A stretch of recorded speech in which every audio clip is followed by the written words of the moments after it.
Your Eminence, just in a general sense, your reaction to today's decision?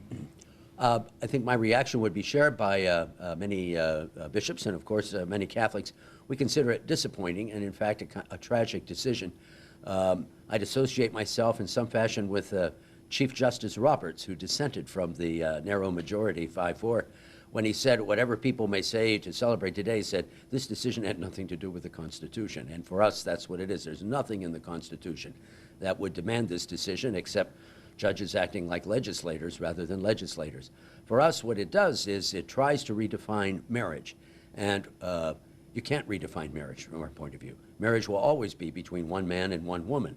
And we think that this hurts the vulnerable, like children. It sets up a sense of policies that could eventually also infringe upon the free exercise of religion. So we have a number of points about this decision, but we do think it's unjust, so we're negative about it. As far as the Catholic Church is concerned, we'll continue to teach and to do what we do, continue to insist upon the meaning of marriage. We have to obviously continue to strengthen our families and support them, and we will do that.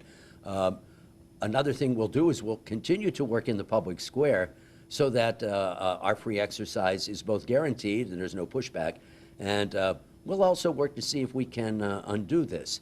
I noticed in an editorial from another newspaper earlier today that this particular decision simply ends the issue. It no more ends the issue than Roe v. Wade ended the abortion issue. It's always going to be around.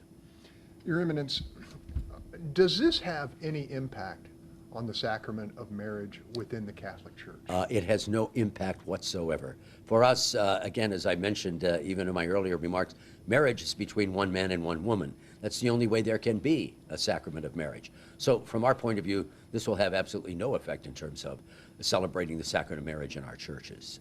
As our diocesan priests seek guidance, what guidance will you give them? I would say be clear in the teaching. We obviously respect human persons. We respect persons of same-sex orientation.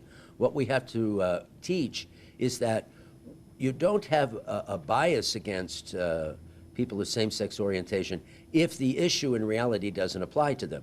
And we say marriage doesn't apply to them because marriage deals with one man and one woman, the complementarity of the sexes. So we'll continue to teach that. We'll continue to teach respect for all persons, but we will work very, very clearly, and we hope, and I'm sure my priests will, to teach the truth and to try to help support couples to live this out. There are 1 million Catholics in our diocese, and at dinner tables tonight they will be discussing this. What is your message to those Catholics as they interpret the day's events? Well, I think some of them might be either fearful or anxious.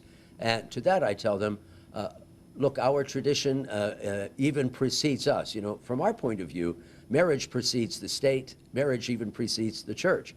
Marriage is in the design of the Creator. So we have to keep alive, particularly for our young people, that there's a much deeper reality about marriage as the union of one man and one woman for their unity, but also for the right and careful raising of children. So I think we want to emphasize that above all, that we'll need to work hard to support families, and I hope that our Catholic families will support one another, to be sure, and that we have to take our place and not be afraid to be different in the public square and to state our differences kindly, but very clearly.